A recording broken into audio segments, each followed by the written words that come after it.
Di jalanan Indonesia, sebenarnya ada satu jenis truk yang sepertinya memiliki aura berbeda ketika melintasi di jalan raya. Yang mana truk ini memiliki bodi besar, tampilannya rapi, dan yang paling mencolok adalah identitasnya, yaitu gudang garam. Yang ngebuat banyak orang akan langsung mengenali truk ini ketika di jalan raya.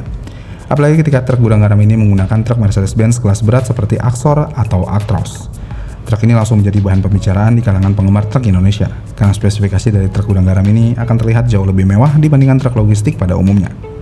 Tapi menariknya di sini adalah karena penampilannya yang berbeda inilah, hal ini memunculkan berbagai cerita di masyarakat tentang ketangguhan dari truk gudang garam pada saat di jalan raya.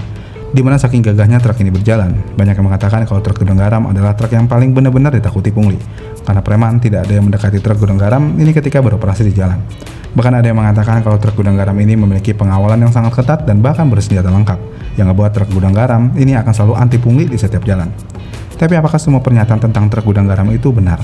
Apakah hanya mitos doang? Di video kali ini kita akan membongkar 5 mitos yang paling sering beredar tentang truk gudang garam. Untuk mitos yang pertama, banyak yang mengira kalau truk gudang garam menggunakan kaca anti peluru.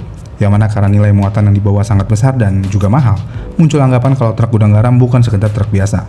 Di mana banyak yang mengatakan kalau bodinya menggunakan lapisan baja tambahan, kacanya dibuat anti peluru, bahkan kabinnya disebut-sebut memiliki perlindungan seperti kendaraan pengangkut uang. Tapi semua pernyataan itu sebenarnya hanya mitos. Yang mana sampai saat ini tidak ada bukti valid yang menunjukkan kalau sebagian besar armada distribusi gudang garam menggunakan konstruksi armor atau anti peluru. Justru berbagai dokumentasi mengenai armadanya memperlihatkan kalau truk gudang garam ini sebenarnya menggunakan kendaraan komersial produksi massal, yaitu Mercedes Axor atau Actros. Dan kendaraan tersebut merupakan truk heavy duty produksian Mercedes-Benz yang kemudian digunakan gudang garam untuk kegiatan distribusinya.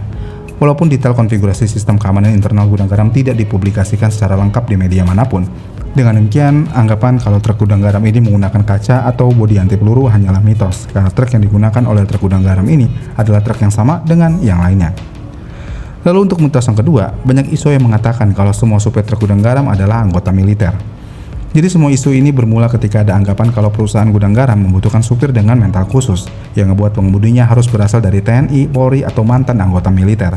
Dan isu ini sebenarnya karena memiliki alasan yang terdengar masuk akal, di mana karena muatan truk gudang garam ini memiliki harga yang sangat mahal, yang bahkan senilai miliaran rupiah dalam sekali jalan. Hal ini membuat pencurian dan gangguan di perjalanan dinilai sangat tinggi.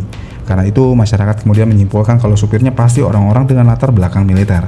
Tapi sekali lagi, semua itu hanya mitos dan cocok logi dari orang yang tidak bertanggung jawab aja.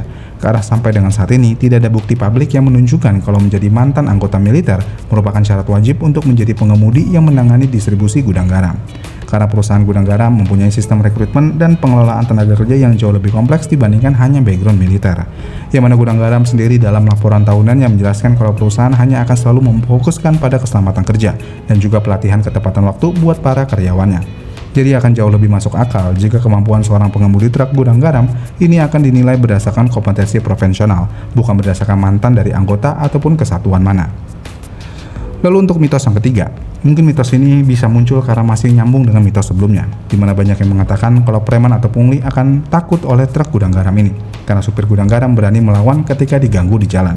Padahal faktanya di dunia logistik modern, keamanan sebuah armada tidak seharusnya bergantung pada keberanian seorang supir, karena seorang pengemudi profesional justru kebanyakan akan menghindari konflik, karena tugas utama pengemudi adalah membawa kendaraan dan muatan sampai tujuan dengan selamat.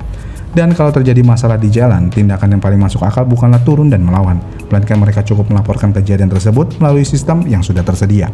Dan disinilah teknologi tracking menjadi penting buat semua truk gudang garam, yang mana dari artikel sumber publik penyedia GPS, PT Gudang Garam adalah salah satu proyek GPS tracker yang cukup besar untuk kendaraan dan alat berat yang mereka miliki.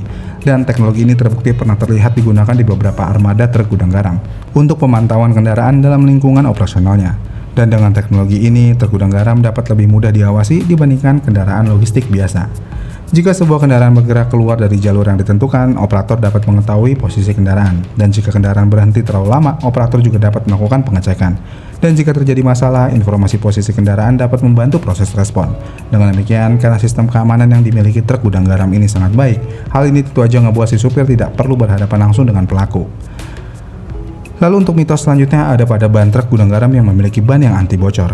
Emang sih, jika kita melihat truk gudang garam yang melintas, kita akan sangat jarang sekali melihat truk gudang garam yang mengalami bocor pada ban, yang ngebuat mitos ini bisa langsung beredar di kalangan masyarakat Indonesia.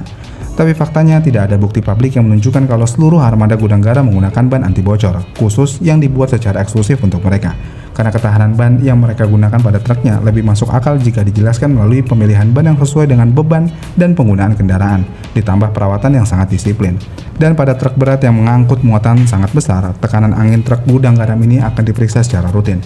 Karena jika tekanan yang tidak sesuai dengan standarnya, hal ini dapat mempercepat keausan dan meningkatkan resiko kerusakan ban. Apalagi perusahaan gudang garam ini selalu memperhatikan armada miliknya. Jika ada ban yang dianggap sudah tidak layak pakai, ban itu udah pasti akan langsung diganti dengan yang baru. Karena jika truk mengalami bocor ban di jalan, distribusi barang gudang garam bisa terhambat, yang tentu aja akan merugikan perusahaan itu sendiri.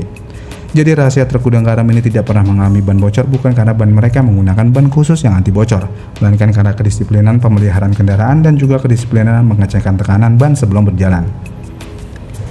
Lalu mitos terakhir yang mungkin mitos paling viral di antara lainnya adalah semua truk akan dikawal oleh aparat bersenjata. Dimana karena ada beberapa masyarakat yang memang pernah melihat kendaraan pengangkut barang bernilai tinggi ini mendapatkan pengamanan khusus.